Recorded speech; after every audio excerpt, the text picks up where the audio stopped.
दोस्तों आप सभी का बहुत बहुत स्वागत है आपके अपने YouTube channel best star classes पर। दोस्तों इस वीडियो में आप लोगों को बताएंगे क्लास 10 के मैथमेटिक्स के एक बहुत ही इंपॉर्टेंट सा चैप्टर है। चैप्टर का नाम है निर्देशांक ज्यामिति। निर्देशांक ज्यामिति देखिएगा, निर्देशांक ज्यामिति के जितने भी क्वेश्चन बोर्ड एग्जाम में पूछे जाते हैं और अभी तक पूछे गए हैं, जितने भी टाइप के क्वेश्चन पूछे गए हैं सारे टाइप को इसमें बता दिए जाएंगे, सारे टाइप को इसमें करवा देंगे एकदम। तो वीडियो को शुरू से लेकर अंत तक देखिएगा बिना स्किप किए। चलिए, और आपको किसी प्रकार का प्रॉब्लम होगा तो कमेंट बॉक्स में कमेंट कीजिएगा। देखिए, ये चैप्टर आपका है क्लास 10th है, मैथमेटिक्स है, और चैप्टर का नाम है निर्देशांक ज्यामिति, जिसको बोलते हैं कोऑर्डिनेट जियोमेट्री, अंग्रेजी में जिसको कहा जाता है कोऑर्डिनेट जियोमेट्री। चलिए, सबसे पहले देखिएगा, आप कहीं पर एक परी रेखा खींच दीजिए। परी का मतलब सुतलका रेखा। सुतलका रेखा खींच दीजिए। ये सुतलका रेखा आपका कहलाएगा एक्स अक्ष। क्या कहलाएगा? एक्स अक्ष। और एक खड़ी रेखा खींच दीजिए। खड़ी मतलब ये, एगो परी एगो खड़ी। परी मतलब एना और खड़ी मतलब एना, समझे? ये हुआ परी, ये हुआ खड़ी। परी रेखा और खड़ी रेखा खींच दीजिएगा। तो दोस्तों ये परी रेखा को बोलते हैं एक्स अक्ष। ये क्या बोलते हैं? ये आपका हो जाएगा एक्स अक्ष। ये आपका हो गया एक्स अक्ष। ये आपका हो गया एक्स अक्ष। और खड़ी रेखा जो हो गया ये आपका हो गया वाई अक्ष। ये आपका क्या हो गया? ये आपका हो गया वाई अक्ष। ये क्या हो गया? वाई अक्ष हो गया। देखिए, खड़ी रेखा और परी रेखा जहाँ दोनों एक दूसरे को कट करते हैं, मतलब जहाँ एक दूसरे को काटते हैं, इस पॉइंट को, इस बिंदु को कहते हैं मूल बिंदु। क्या कहते हैं? इस बिंदु को कहते हैं मूल बिंदु। इस बिंदु को कहते हैं मूल बिंदु। इस बिंदु को कहते हैं मूल बिंदु। इस बिंदु को क्या कहते हैं? उस बिंदु को कहते हैं मूल बिंदु, जिसको अंग्रेजी में बोलते हैं ओरिजिन। ओरिजिन बोलते हैं, ओरिजिन बोलते हैं। और इसको ओ से सूचित किया जाता है। इसको सूचित किया जाता है ओ से। इसको ओ से दिखाया जाता है। O for origin. ओरिजिन का मतलब मूल बिंदु। जहाँ खड़ी रेखा और परी रेखा, कहने का मतलब एक्स अक्ष और वाई अक्ष, जहाँ एक दूसरे को प्रतिच्छेद करते हैं, यानी कि एक दूसरे को काटते हैं, उस बिंदु को क्या कहते हैं? उस बिंदु को मूल बिंदु कहते हैं, जिसको अंग्रेजी में ओरिजिन कहा जाता है, और इसको ओ से सूचित किया जाता है। चलिए, इतना तक जब आप कर लेते हैं तो इस तल का आपका हो गया एक्स अक्ष, ये आपका हो गया वाई अक्ष। देखिए, इसमें यानी कि इसमें यदि मान लीजिए किसी बिंदु का दूरी नापना हो तो नापने का सारा काम यहीं से होता है। नापने का सारा काम यहीं से होता है। नापने का सारा काम यही मूल बिंदु से होता है। अब देखिएगा, ये आपका हुआ एक्स अक्ष, इधर भी एक्स अक्ष है, इधर भी एक्स अक्ष है। अब देखिएगा, यहाँ से दायां बढ़ेंगे प्लस में, यानी कि ये भी आपका एक्स अक्ष है, ये भी आपका एक्स अक्ष है। इधर आए तो प्लस में, इन्हें आए तो प्लस में, इन्हें आए थे माइनस में। देखिए, दायां तरफ प्लस में, अब बायां तरफ माइनस में। दायां तरफ प्लस में, अब बायां तरफ माइनस में। देखिए, कभी कभी आपको कन्फ्यूज हो कभी कभी आप कन्फ्यूज हो जाते होंगे कि कन्या प्लस तो कन्या माइनस। देखिए, ये हुआ दायां हाथ, ये हुआ बायां हाथ, ठीक। ये हाथ में बेसी पावर रहता है, ये हाथ में बेसी पावर। किसी को यहाँ से एक मचा दीजिए, लगेगा तो नहीं, वो मच के इस दीजिएगा तो उतना प्रभाव नहीं पड़ेगा, यानी कि एक से बेसी पावर है। ये मतलब दाहिना हाथ वाला में, दाहिना में बेसी पावर है। क्या मतलब दाहिना तरफ जाएंगे तो प्लस में, अब बायां तरफ रहेंगे तो माइनस में। प्लस माइनस हो गया। चलिए, अब देखिएगा, यहाँ से ऊपर जाएंगे तो ऊपर भी वाई अक्ष है, नीचे भी वाई अक्ष है। ऊपर जाएंगे तो प्लस में, ऊपर जाएंगे तो प्लस में, यानी कि ये आपका रहेगा प्लस में, और नीचे ये आपका रहेगा माइनस में। नीचे आपका क्या रहेगा? माइनस में। समझ गए? दायां प्लस में, बायां माइनस में, ऊपर प्लस, नीचे खड्डा। खड्डा मतलब माइनस नहीं, कहता खड्डा में गिर गए। खड्डा में नहीं गिरा मतलब माइनस में है। खड्डा में गिरे का मतलब कोई खड्डा उदा में जाए गिर नहीं गया है, बल्कि माइनस में है, ठीक। माइनस मतलब नेगेटिव है।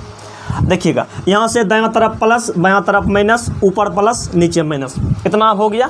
देखिए, ये एक्स अक्ष और वाई अक्ष मिल करके ये समतल, ये तल को 4 भाग में अलग कर रहा है। क्या भाग में? ये 4 पार्ट में बांट रहा है। 4 पार्ट में बांट रहा है। तो ये आपका हो गया पहला पार्ट। ये आपका क्या हो गया? पहला पार्ट। देखिए, ये चारों पार्ट को क्या बोलते हैं? ये चारों पार्ट को बोलते हैं चतुर्थांश। चतुर्थांश का मतलब क्या हुआ? यानी चतुर्थांश का मतलब क्या हुआ? एक को, यानी कि एक पीस को जब 4 भाग में बांटेंगे तो प्रत्येक टुकड़ा जो है वो आपका चतुर्थांश कहलाता है।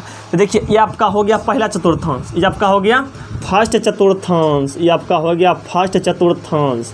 ये फर्स्ट चतुर्थांश हो गया। इसी को क्वाड्रेंट भी कहते हैं, इसी को पाद भी कहते हैं, यानी कि प्रथम पाद ये हो गया। ये आपका हो गया प्रथम पाद हो गया। क्या हो गया? प्रथम पाद हो गया। देखिए, ये आपका पहला चतुर्थांश हो गया। ये आपका दूसर का चतुर्थांश हो गया। ये आपका हो गया दूसर का चतुर्थांश। ये आपका दूसर का चतुर्थांश हो गया। और ये आपका हो जाएगा तेसर का। ये हो जाएगा तीसरा चतुर्थांश, ये हो जाएगा तीसरा चतुर्थांश, और ये आपका हो जाएगा चौथा चतुर्थांश। क्या हो जाएगा? चौथा चतुर्थांश। ठीक, ये आपका पहला चतुर्थांश हुआ, ये आपका दूसरा हो गया, ये तीसरा हो गया, ये चौथा हो गया। पहला, दूसरा, तीसरा और चौथा। चलिएगा समझिएगा। देखिए किसी भी बिंदु मतलब कोई भी बिंदु रहता है, कोई भी बिंदु का निर्देशांक जो होता है वो मेन रूप से 2 अंकों में होता है। क्या अंक में होता है? 2 अंक में। पहला मान x के लिए होता है, दूसरा का मान y के लिए होता है। पहला वाला मान x के लिए होता है, दूसरा का वाला मान y के लिए होता है। अब जैसे मान लीजिए यहाँ से पहले इधर चलेंगे, पहले हमको जाना है x अक्ष पर, उसके बाद जाना है y अक्ष पर। जैसे मान लीजिए यहाँ से यहाँ जाएंगे तो प्लस में, यहाँ से यहाँ जाएंगे तो प्लस में, और फिर यहाँ से यहाँ जाएंगे तो प्लस में, यानी कि ई घर में रहेगा प्लस प्लस, ये घर में क्या रहेगा? Plus plus. यानी कि पहला घर में क्या रहेगा? Plus plus. पहला घर में दोनों रहेगा प्लस प्लस, या ऐसे रहेगा दोनों प्लस प्लस कौन घर में? तो पहला घर में दोनों प्लस प्लस रहेगा पहला घर में। यदि मान लीजिए हमको इस घर में आ रहना है, सबसे पहले इन्हें आना पड़ेगा, मतलब x का मान माइनस में आना पड़ेगा, x का मान माइनस में, और बाद y का मान तो ऊपर में जाएंगे, ऊपर का मतलब प्लस में। ये आपका हो गया माइनस प्लस, ये आपका क्या हो गया? Minus plus. अब देखिए हमको यही घर में रहना है, तो इन्ने से इन्ने ये भी आपका माइनस ए हो जाएगा, इन्ने से इन्ने नीचे ये भी आपका माइनस ए हो जाएगा, यानी कि माइनस का माइनस ये आपका तीसरा घर में रहेगा। कौन घर में रहेगा? तीसरा घर में रहेगा। अब मान लीजिए हमको ये घर में आना है, सबसे पहले x की तरफ जाएंगे प्लस में, फिर नीचे आएंगे माइनस में। चलिए इतना आपका हो गया। देखिए यहाँ से ऑब्जेक्टिव बोर्ड एग्जाम में हर साल पूछा जाता है, और आने वाला बोर्ड एग्जाम में भी पूछा जाएगा क्वेश्चन। एकदम इस सब बात को ध्यान से समझिए। दोनों प्लस प्लस रहेगा पहला घर में, माइनस प्लस दूसरा घर में, माइनस माइनस तीसरा घर में, प्लस माइनस चौथा घर में। देखिएगा पहला और तीसरा, पहला और दूसरा, यानी कि पहला और तीसरा में सेम रहेगा, यानी कि प्लस प्लस इसमें, माइनस माइनस इसमें, प्लस प्लस पहला में और माइनस माइनस तीसरा का में, दूसरा का माइनस प्लस और चौथा में आपका प्लस माइनस। इतना आपका हो गया। अब देखिएगा बोर्ड एग्जाम में क्वेश्चन पूछेगा कैसे। जैसे आपको दे दिया रहेगा कि बताइए बिंदु 6,8 किस चतुर्थांश में है, बिंदु 6,8 किस चतुर्थांश में है। तो देखिए आपको अंक नहीं देखना है, इसके चिन्ह को देखना है, इसके चिन्ह को देखना है। ये भी प्लस में है, ये भी प्लस में है, तो ये आपका पहला घर में हो जाएगा। कौन घर में हो जाएगा? पहला घर कहने का मतलब पहला चतुर्थांश में हो जाएगा। कौन चतुर्थांश में होगा? पहला चतुर्थांश में ये आपका हो जाएगा, पहला चतुर्थांश में ये हो जाएगा। ठीक, ये आपका हो जाएगा पहला चतुर्थांश में। चलिए उसके बाद जैसे आप लोगों को दे दिया रहेगा -6,8, पूछेगा बताइए ये कौन सा चतुर्थांश में रहेगा। तो ये आपका दूसरा में, देखिए इसके चिन्ह को देखिए, माइनस प्लस है तो माइनस प्लस, ये आपका चलाएगा दूसरा का घर में। किस में चलाएगा? दूसरा वाला में चलाएगा। उसके बाद जैसे आपको दे दिया रहेगा -6,-8, तो ये आपका कौन घर में आएगा? देखिए माइनस माइनस ये आपका चलाएगा 3 नंबर वाला में, 3 नंबर का मतलब तृतीय चतुर्थांश में। यदि आपको दिया रहेगा 6,-8, तब ये आपका कौन घर में चल जाएगा? देखिए प्लस माइनस है, ये आपका चल जाएगा चौथा घर में। ये आपका कहाँ चल जाएगा? चौथा घर में चला जाएगा। चलिएगा अब देखिएगा थोड़ा सा आगे बढ़ते हैं। जहाँ तक आपको बताएं एक बार शॉर्ट में सबको कह देते हैं, फिर जा करके आगे बढ़ेंगे। देखिए क्वेश्चन इसमें क्या पूछा जाएगा कि x अक्ष और y अक्ष जहाँ एक दूसरे को काटते हैं उस बिंदु को क्या कहते हैं? तो ये बिंदु आपका कहलाता है मूल बिंदु, जिसको अंग्रेजी में कहते हैं ओरिजिन, और इसको O से स्थित किया जाता है। और दोस्तों मूल बिंदु का निर्देशांक जो होता है 0,0, मतलब मूल बिंदु के लिए x का भी मान 0, y का भी मान 0, x का भी मान 0, y का भी मान 0, यानी कि मूल बिंदु का निर्देशांक हो जाता है 0,0। उसके बाद देखिएगा प्रथम चतुर्थांश में क्या रहता है? प्लस प्लस, दूसरा काम क्या रहता है? माइनस प्लस, तीसरा काम क्या रहता है? माइनस माइनस, चौथा में क्या रहता है? Plus minus. चलेगा इसको मिटा करके फिर देखिएगा और आगे बता रहे हैं, इसको मिटा करके फिर आगे बता रहे हैं, तो विशेष ध्यान दीजिएगा। चलिए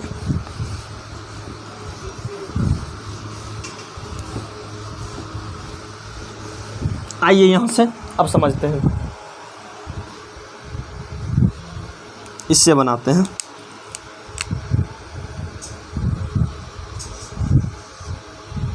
देखिए ये जो आपका हो गया,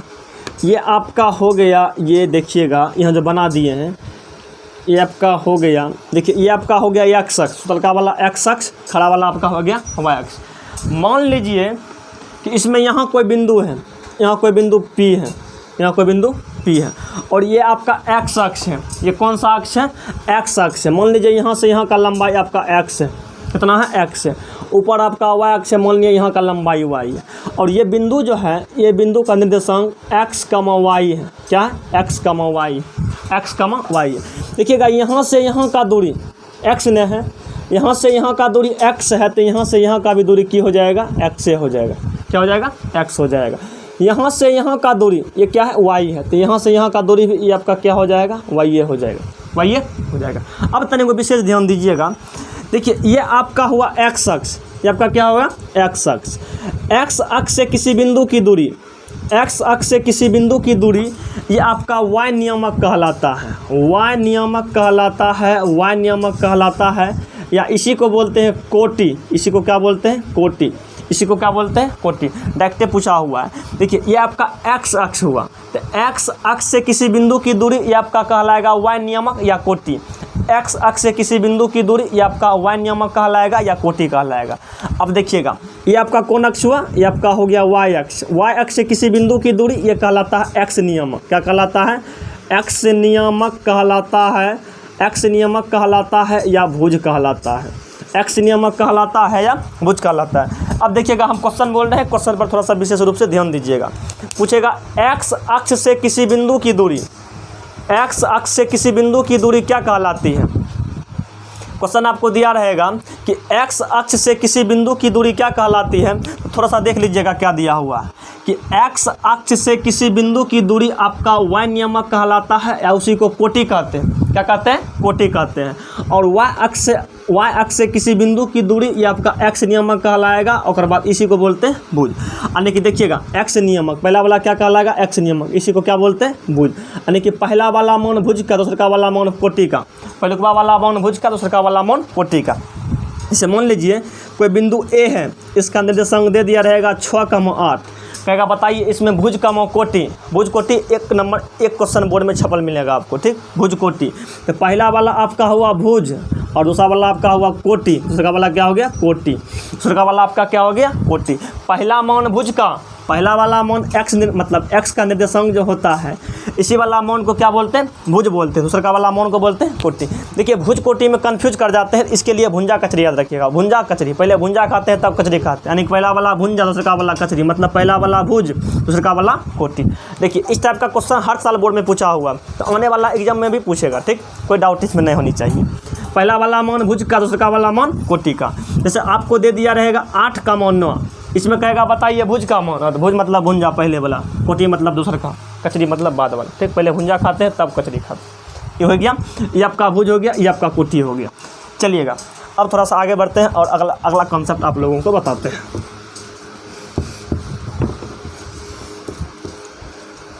देखिए अगला कंसेप्ट ये कहता है, थोड़ा सा ध्यान दीजिएगा। अगला कंसेप्ट ये कहता है, थोड़ा सा यहाँ ध्यान दीजिएगा। देखिए ये आपका हो गया x अक्ष, ये आपका हो गया x अक्ष, ये आपका हो गया, इधर प्लस रहता है इधर माइनस रहता है, इधर y प्लस रहता है इधर आपका ये माइनस रहता है y। ये आपका मतलब x अक्ष और y अक्ष हो गया, ये x अक्ष ये y अक्ष, ठीक। अब देखिएगा दोस्तों, x अक्ष पर यदि कहीं भी कोई बिंदु रहेगा स्थित, यहाँ रहे यहाँ रहे यहाँ रहे यहाँ, मतलब कहीं भी रहेगा, x अक्ष पर कहीं भी कोई बिंदु स्थित रहेगा तो इसके लिए y का मान 0। y का मान क्या हो जाएगा? 0। x अक्ष पर अधिक कोई बिंदु रहेगा तो उसके लिए y का मान 0। और जस्ट इसका उल्टा, यदि y अक्ष पर कहीं कोई बिंदु रहेगा इसके लिए x का मान 0, इसके लिए x का मान 0, x का मान 0। ये दोनों क्वेश्चन बोर्ड में पूछा हुआ है। ठीक है, क्वेश्चन आपसे क्या पूछेगा कि x अक्ष पर स्थित किसी बिंदु का y निर्देशांक होता है, x अक्ष पर स्थित किसी बिंदु का y निर्देशांक होता है। यदि कोई बिंदु x अक्ष पर स्थित है तो उसके लिए y का निर्देशांक जो होगा वो आपका 0 हो जाएगा। सेम इसका उल्टा, यदि कोई बिंदु y अक्ष पर स्थित है तो इसके लिए x का निर्देशांक जो है ये आपका 0 हो जाएगा। ये आपका क्या हो जाएगा? 0 हो जाएगा। चलिए एक एग्जांपल लेकर के आपको दिखा देते हैं, एक एग्जांपल आप लोगों को लेकर दिखा देते हैं। जैसे मान लीजिए ये आपका दिया हुआ है, यहाँ ये आपका 1 है, ये आपका 2 है, ये आपका 3 है, ये आपका 4 है। इधर मान लीजिए -1 है, -2 है, -3 है। ये आपका दे रखा है 1 और बाद 2, उसके बाद फिर 3, इसके बाद 4।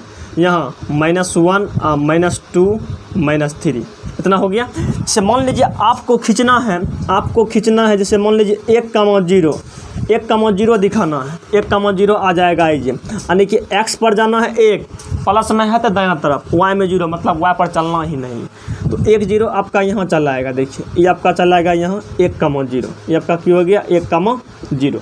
यदि आपको दिया रहेगा 2,0 तो 2,0 आपका यहाँ चला आएगा, यहाँ चला आएगा। यदि आपको दिया रहेगा 3,0 तो ये आपका यहाँ चला आएगा। यदि आपको दिया रहेगा 4,0 ये आपका यहाँ चला आएगा। यदि आपको दिया रहेगा -1,0 ये आपका यहाँ चला आएगा। कहने का मतलब कहीं भी x अक्ष पर यदि कोई बिंदु दिख गया, x अक्ष पर कहीं भी कोई बिंदु दिख गया, उसके लिए y का मान क्या हो जाएगा 0 हो जाएगा। y का मान क्या हो जाएगा 0। और सेम इसका उल्टा, यदि y अक्ष पर कहीं कोई बिंदु दिख गया, y अक्ष पर कहीं कोई बिंदु दिख गया, से मान लीजिए हमको खींचना है 0,1 तो 0,1 आपका यहाँ चला आएगा।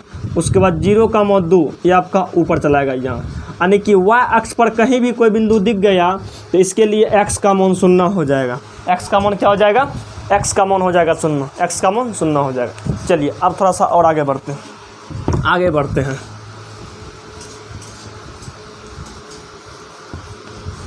देखिए उसके बाद जो कंसेप्ट आप लोगों को बताते हैं थोड़ा सा विशेष ध्यान दीजिएगा। जैसे ये आपका हो गया x अक्ष, इधर x लिख देते हैं, इधर भी x लिख देते हैं, इधर वाला प्लस में रहता है, इधर वाला माइनस में। ये आपका y हो गया प्लस में, ये आपका y हो गया, इतना हो गया। ये आपका हो गया मूल बिंदु, ये आपका क्या हो गया मूल बिंदु। मान लीजिए यहाँ कोई बिंदु P है, यहाँ कोई बिंदु P दिया हुआ है जिसका निर्देशांक x, y है, जिसका निर्देशांक x, y है। कहेगा मूल बिंदु से बिंदु इतना की दूरी, मूल बिंदु से बिंदु इतना की दूरी। देखिएगा दोस्तों इसका पहला फार्मूला क्या है आप समझिएगा। यदि कहेगा मूल बिंदु से दूरी, मूल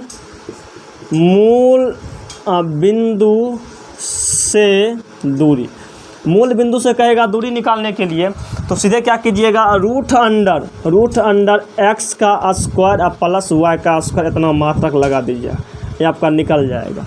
यानी कि जो बिंदु का निर्देशांक दिया रहेगा, x का मान और y का मान जो दिया रहेगा, दोनों का स्क्वायर करके जोड़ करके उसमें रूट चढ़ा देंगे, ये आपका निकल जाएगा, मूल बिंदु से दूरी निकल जाएगा। जैसे आप लोगों को एक क्वेश्चन देते हैं, ठीक, कहेगा मूल बिंदु से, क्वेश्चन बोल देते हैं, मूल बिंदु से बिंदु -3 -4 की दूरी ज्ञात करें। क्वेश्चन लिख लिए होंगे आप। मूल बिंदु से बिंदु -3 -4 की दूरी ज्ञात करें। तो यहाँ सीधे लिखेंगे मूल बिंदु से दूरी, मूल बिंदु से दूरी। तो मूल बिंदु से दूरी ये आपका निकल जाएगा रूट अंडर, देखिए इसका स्क्वायर यानी कि -3 का स्क्वायर और प्लस में -4 का स्क्वायर। 3 का स्क्वायर 9 और 4 का स्क्वायर 16, ये आपका हो गया 16 9 25, 25 का वर्गमूल 5 यानी कि 5 मात्रक। कितना निकल गया, 5 मात्रक निकल गया। कितना निकल गया, 5 मात्रक निकल गया। यदि मूल बिंदु से दूरी पूछेगा, मूल बिंदु से दूरी पूछेगा तो आप डायरेक्ट उसको निकाल सकते हैं, आप डायरेक्ट उसको निकाल सकते हैं। मूल बिंदु से यदि दूरी पूछेगा तो आप डायरेक्ट उसको निकाल सकते हैं। चलिए एक क्वेश्चन आप लोगों को और देते हैं,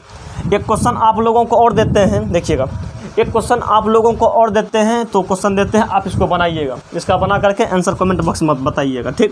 क्वेश्चन आपको यहाँ लिख देते हैं, कहेगा मूल बिंदु से बिंदु 6,8, मूल बिंदु से बिंदु 6,8 की दूरी ज्ञात करें। मूल बिंदु से बिंदु 6,8 दिखाई पड़ रहा है। चलिए क्वेश्चन लिख दिए, बना करके इसका आंसर कमेंट बॉक्स में दीजिएगा, ठीक, जवाब दीजिएगा कमेंट बॉक्स में। मूल बिंदु से बिंदु 6,8 की दूरी ज्ञात करें। चलिएगा इसका जवाब कमेंट बॉक्स में कमेंट कीजिएगा। चलिएगा उसके बाद आप लोगों को अगला का कॉन्सेप्ट बताते हैं, एकदम वीडियो में बने रहिएगा, अंत तक वीडियो को देखिएगा। जितने भी टाइप के क्वेश्चन इससे पूछे जाते हैं इस चैप्टर से, सबको कवर कर लेंगे इसी में। चलिए, और अभी तक हमारे वीडियो को लाइक नहीं किए हैं, थोड़ा सा लाइक भी कर दीजिएगा, ठीक। आगे बढ़ते हैं, ये आपका हो गया। चलिए अब क्या करते हैं, इसको मिटा देते हैं, इसको क्या करते हैं, मिटा देते हैं, इसको क्या करते हैं, मिटा देते हैं।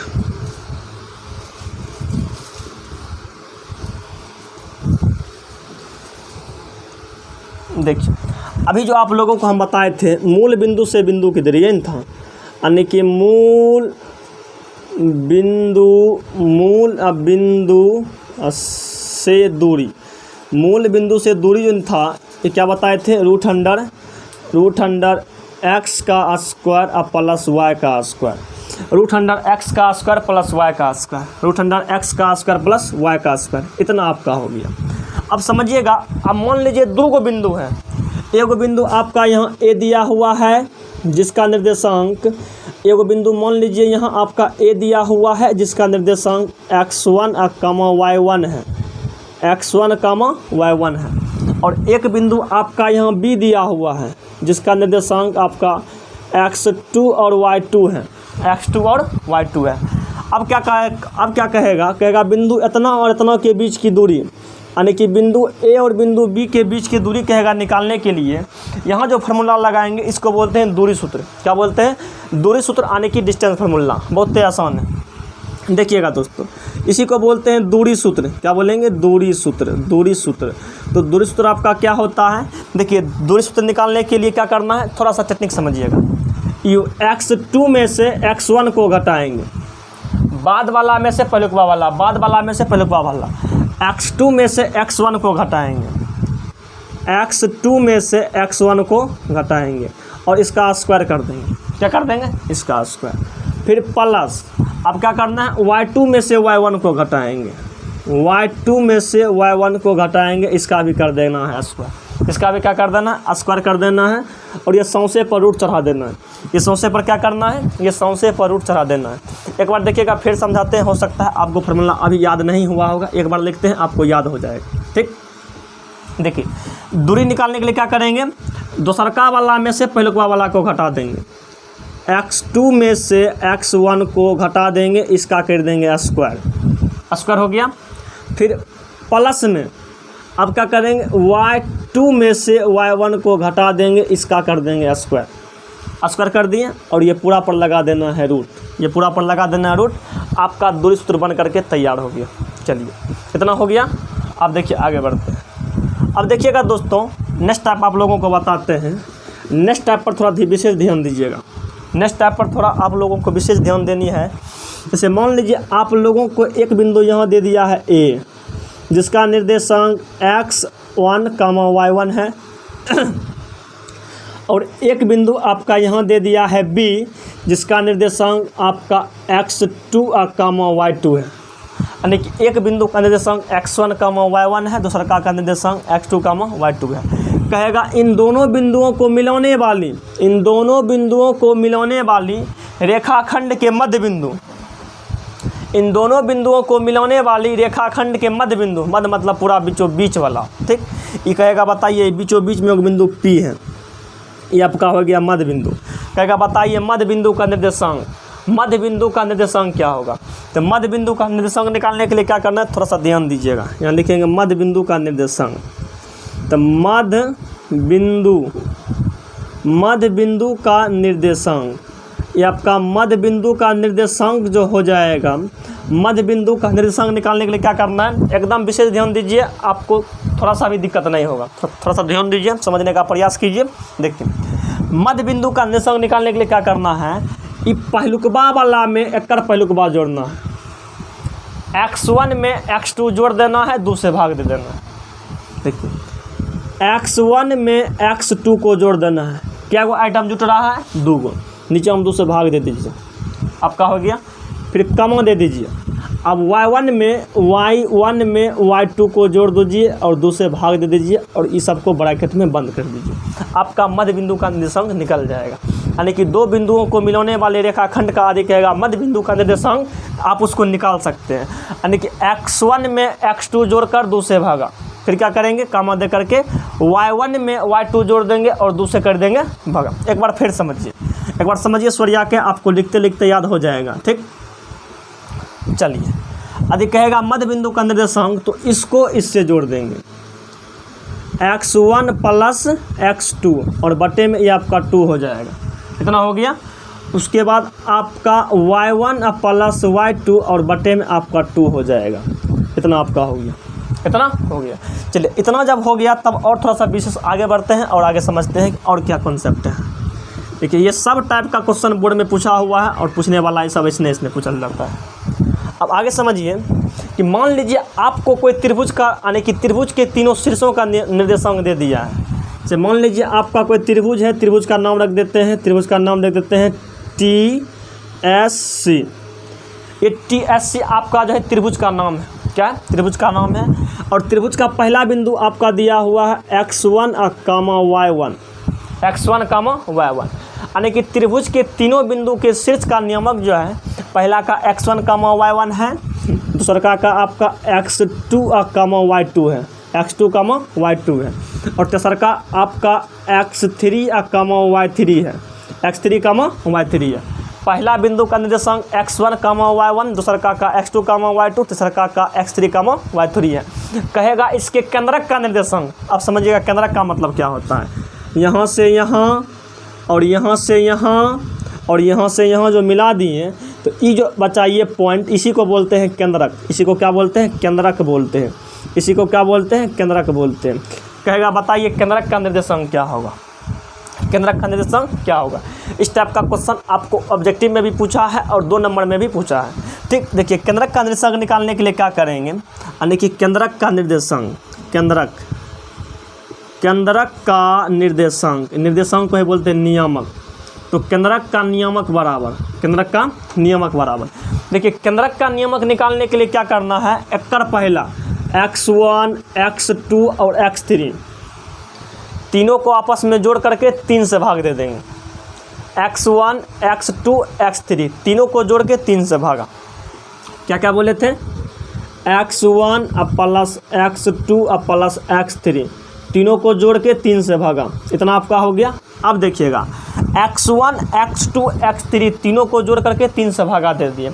अब y वाला में भी यही काम करना है, y1 plus y2 plus y3 और बटे में ये आपका 3 कर देना है, और यही आपका त्रिभुज का केंद्रक का नियामक हो जाएगा। क्या करना है, यानी कि x1 x2 और x3, देखिए x के तीनों मान x1 plus x2 plus x3 तीनों को जोड़ करके 3 आइटम है 3 से भाग, 3 आइटम है 3 से भाग दे देना है।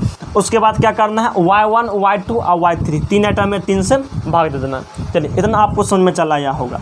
यदि मूल बिंदु से दूरी कहेगा तो √x² प्लस y²। यदि दूरी सूत्र कहेगा तो x2 माइनस x1 का होल स्क्वायर प्लस में y2 माइनस y1 का होल स्क्वायर। यदि कहेगा मध्य बिंदु का निर्देशांक तो x1 प्लस x2/2 और बाद कमा दे करके लिखना है y1 प्लस y2/2। यदि कहेगा त्रिभुज के केंद्रक का नियामक, त्रिभुज के केंद्रक का नियामक कहेगा तो ये आपका हो जाएगा x1 plus x2 plus x3 बटा में 3।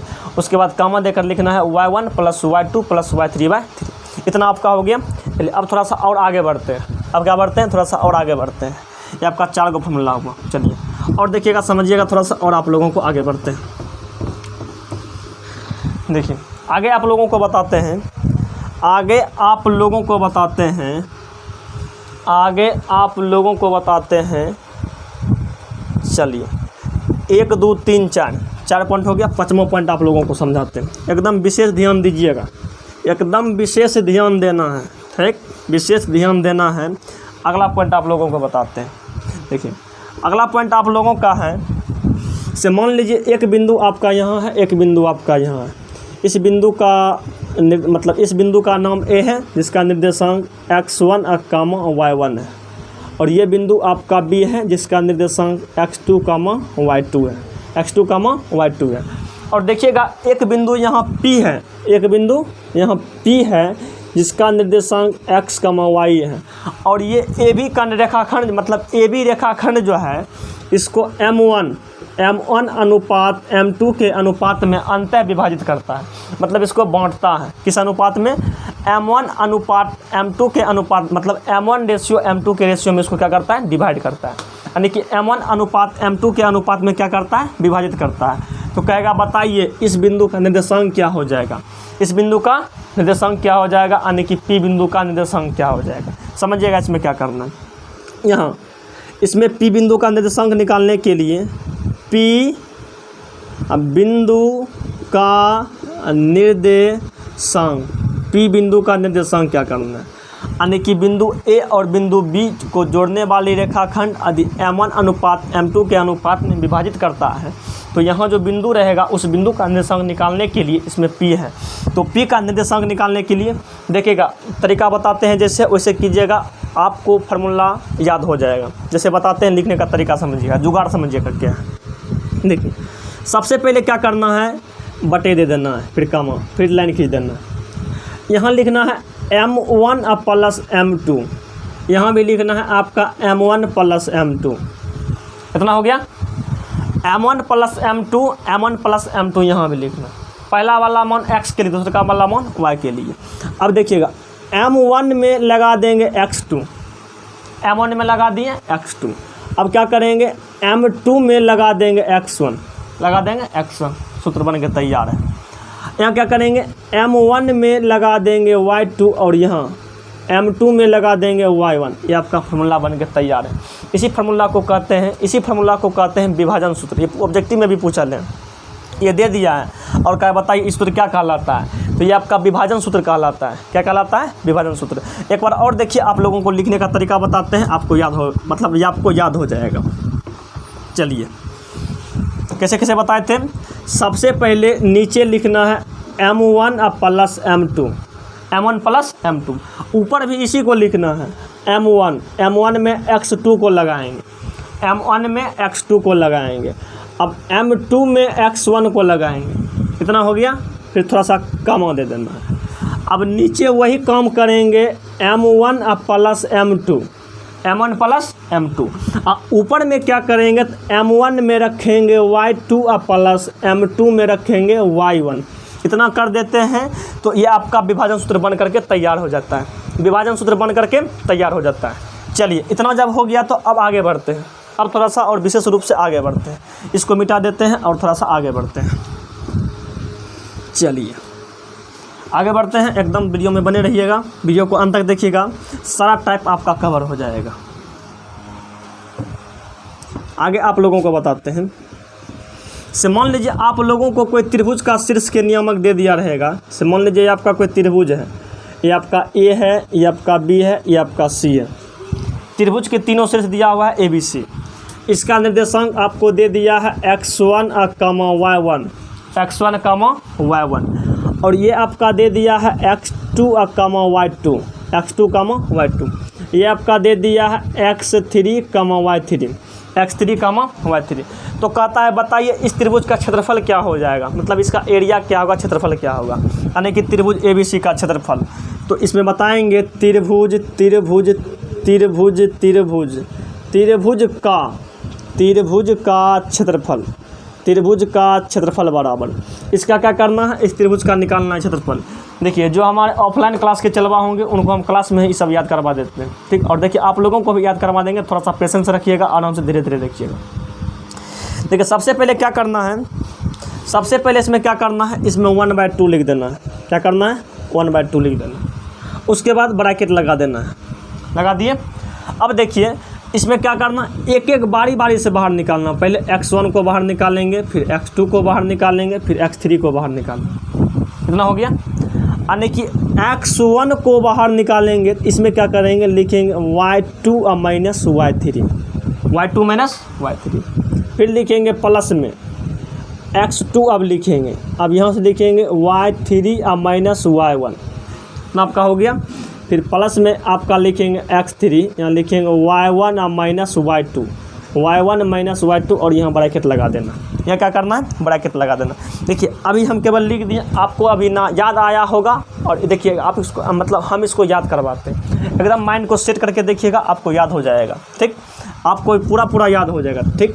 तो सब विशेष ध्यान दीजिएगा, आपको पूरा याद हो जाएगा। आप बिना देखल फार्मूला को लिख सकते हैं।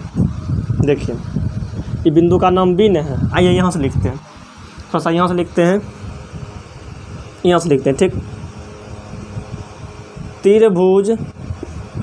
त्रिभुज का क्षेत्रफल, त्रिभुज का क्षेत्रफल बराबर।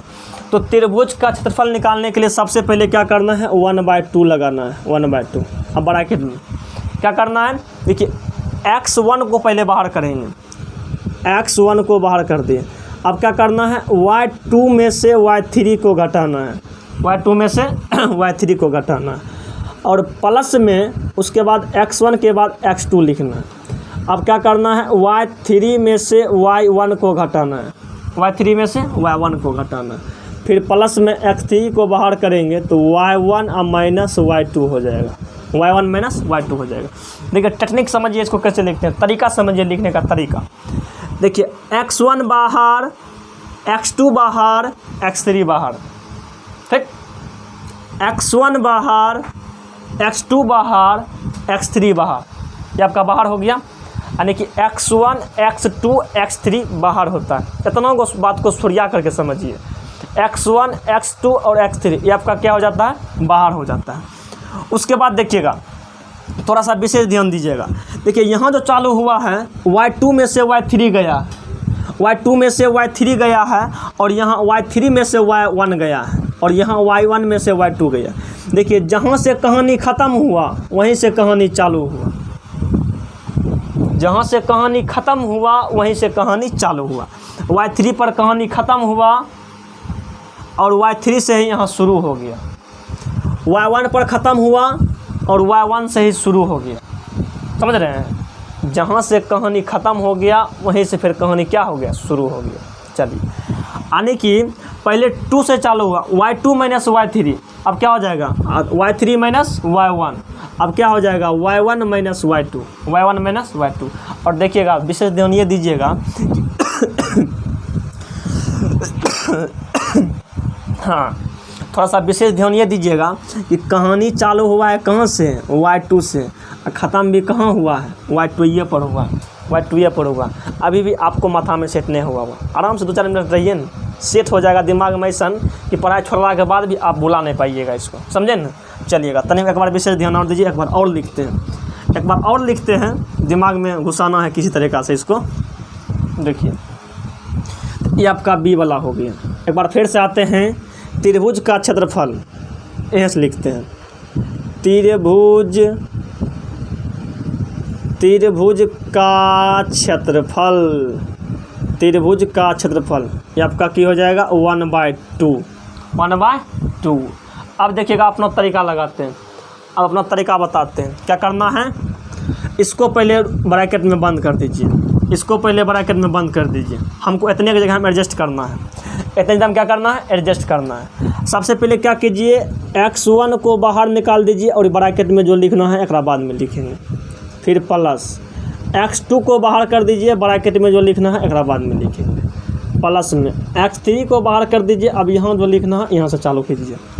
अब बताइए कहानी चालू होता है y2 से, कहाँ से, y2 से कहानी चालू होता है। तो सबसे पहले ये घर में लिखेंगे y2 माइनस y1, नहीं y2 माइनस y3 होता है, y2 minus y3, y2 minus y3। अब देखिएगा 3 अंतिम माइल है, फिर यहाँ हो जाएगा y3 minus y1, y3 minus y1, यहाँ आपका क्या हो जाएगा, y1 minus y2, y1 minus y2, y1 minus y2। अभी भी आपको नहीं हुआ ना, एक बार और देखिए, एक बार और दिखाते हैं, एक बार दिखाते हैं आपको। देखिएगा इससे फार्मूला 5 नंबरियों में पूछने हैं, 3 नंबरियों में पूछने हैं, ऑब्जेक्टिव में इस बार भी पूछने हैं, इसीलिए इस पर इतना टाइम हम दे रहे हैं, ठीक, ताकि आपको दिमाग में याद आ, आपको यदि सेट हो जाएगा तो आप बोर्ड में नंबर लेकर के आइएगा, समझे ना। एकदम छोड़ना नहीं है, छोड़ता कौन है, छोड़ना कौन नहीं चाहता है, ठीक, छोड़ना भी नहीं है। थोड़ा सा विशेष ध्यान देकर के समझिए। ये आपका ए है, ये आपका बी है, ये दिया हुआ है x1 y1, ये आपका दिया हुआ है x2 y2, और ये आपका दिया हुआ है सी कर देते हैं इसको, ये आपका दिया हुआ है x3 y3, x3 y3। अब आइए इधर बताते हैं आप लोगों को, इसमें क्या करते हैं, इसमें लिखेंगे त्रिभुज का क्षेत्रफल, त्रिभुज का क्षेत्रफल। देखिए तरीका लिखने का, सबसे पहले क्या करेंगे, इसमें 1/2 लगा दिए, 1/2 लगा दिए, बड़ी ब्रैकेट इधर से भी लगा दिए और बड़ी ब्रैकेट इन्हें से भी लगा दिए। किसको किसको बाहर निकालना है, x1 को बाहर निकालना है, डिब्बा को बाद में भरेंगे, ठीक, प्लस x2 को बाहर निकालना है, डिब्बा को बाद में भरेंगे, प्लस में x3 को बाहर निकाल दिए, डिब्बा को बाद में भरना है। अब बताइए डिब्बा में क्या क्या भरेंगे, ये आप भी बता सकते हैं, यानी कि कहानी y2 से चालू करेंगे। ये आपका हो जाएगा y2 minus y3, y2 minus y3। देखिए 3 पर ख़त्म हुआ, फिर 3 से चालू करेंगे, y3 minus y1, y3 minus y1, 1 पर ख़त्म हुआ, फिर 1 से चालू करेंगे, y1 minus y2, y1 minus y2। देखिए यहाँ जहाँ से कहानी चालू हुआ वहीं पर आकर कहानी ख़त्म हो गया। अब आपको ये फार्मूला याद हो गया होगा, ठीक हो गया होगा तो बर्मन लाइक का बटन है, फटाफट लाइक कीजिए और इस वीडियो को अपने दोस्तों तक भी शेयर कीजिए। इतना आपका हो गया। चलिए ये आपका हो गया त्रिभुज का क्षेत्रफल। क्या हो गया? त्रिभुज का क्षेत्रफल। दोस्तों अधिक कहेगा 3 बिंदु संरेख है। संरेख का मतलब सीधा सीधे, संरेख का मतलब क्या हो गया? सीधा सीधे। इसे मान लीजिए यहाँ ए है, यहाँ एक वैजा है, एक वैजा है, ठीक। ये आपका ए है, ये आपका बी है, ये आपका सी है। कह देगा तीनों बिंदु संरेख है। संरेख का मतलब सीधा सीधी, ठीक। तीनों बिंदु संरेख हैं, तब बताइए इन तीनों को मिला देंगे त्रिभुज कभी बनेगा? सीधी रेखा से कभी त्रिभुज बनेगा नहीं। त्रिभुज जब नहीं बनेगा तो त्रिभुज का क्षेत्रफल शून्य हो जाएगा। त्रिभुज का क्षेत्रफल क्या हो जाएगा? शून्य हो जाएगा। ये क्वेश्चन ऑब्जेक्टिव में भी पूछा है, कहेगा यदि तीनों बिंदु संरेख हो, यदि तीनों बिंदु संरेख हो तो त्रिभुज का क्षेत्रफल शून्य हो जाता है। क्या हो जाता है? शून्य। यानी कि इतना बराबर हो जाएगा शून्य, पूरा के बराबर शून्य हो जाएगा। कब? जब जाकर के तीनों बिंदु संरेख रहेगा, जब जाकर के तीनों बिंदु संरेख रहेगा।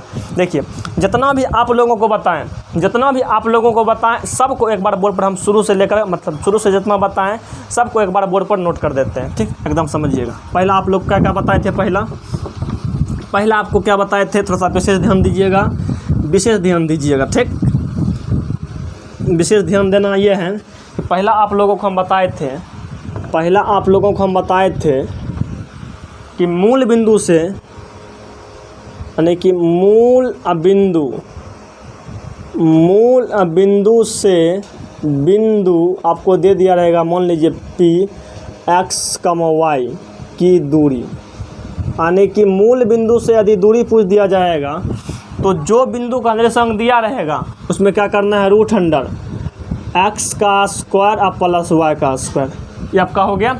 आगे बढ़ते हैं, आगे बढ़ते हैं। यदि आपको कहेगा दूरी सूत्र निकालने के लिए, यानी कि कहेगा बिंदु A x1, y1 और बिंदु B x2, y2 के बीच की दूरी,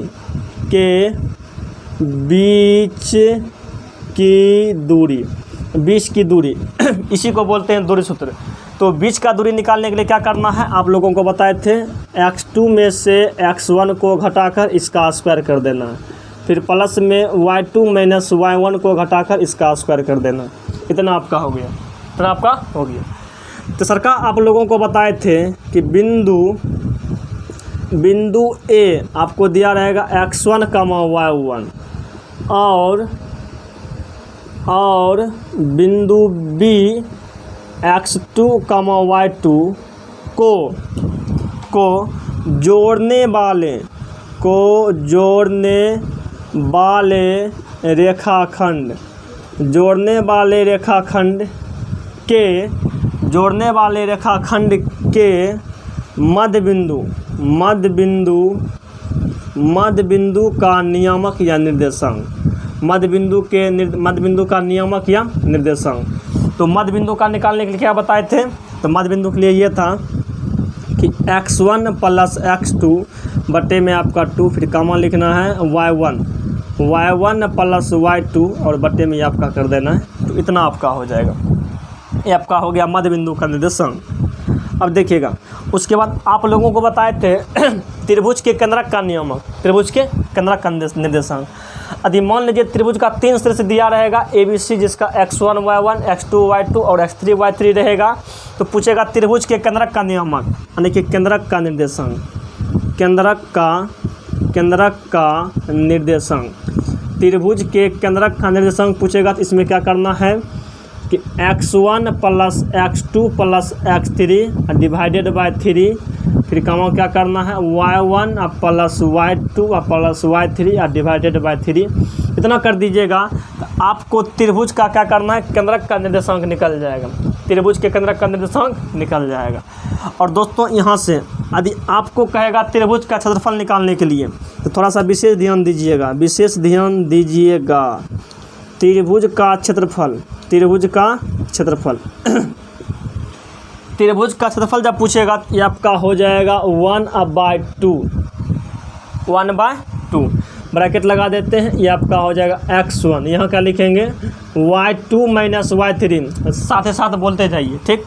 प्लस में ये आपका हो जाएगा x2 y3 minus y1, plus में ये आपका हो जाएगा x3 y1 minus y2 bracket बंद। ये दोस्तों आपका निकल गया त्रिभुज का क्षेत्रफल। ये आपका निकल गया त्रिभुज का क्षेत्रफल। हाँ, एक विशेष ध्यान दीजिएगा ये कि जब तीनों बिंदु संरेखी रहेगा, जब तीनों बिंदु संरेखी रहेगा तो त्रिभुज का क्षेत्रफल क्या हो जाएगा, 0 हो जाएगा। क्या हो जाएगा, 0। इस बात को विशेष रूप से ध्यान दीजिएगा, इस पर बहुत ही सारा क्वेश्चन आपको करवाएंगे और बहुत ही सारा क्वेश्चन इस पर पूछा भी गया है कि जब त्रिभुज का यानी कि जब तीनों बिंदु क्या रहेगा, संरेखी रहेगा। जब तीनों बिंदु संरेखी रहेगा तो त्रिभुज का क्षेत्रफल जो है, त्रिभुज का क्षेत्रफल ये आपका 0 हो जाएगा। चलिएगा दोस्तों, जितना भी बताए थे इस सब टाइप का क्वेश्चन बिहार बोर्ड में पूछा हुआ है और इसी टाइप का क्वेश्चन बराबर पूछा जाता है, इससे बाहर कुछ होने वाला नहीं है। देखिए ये सब आपको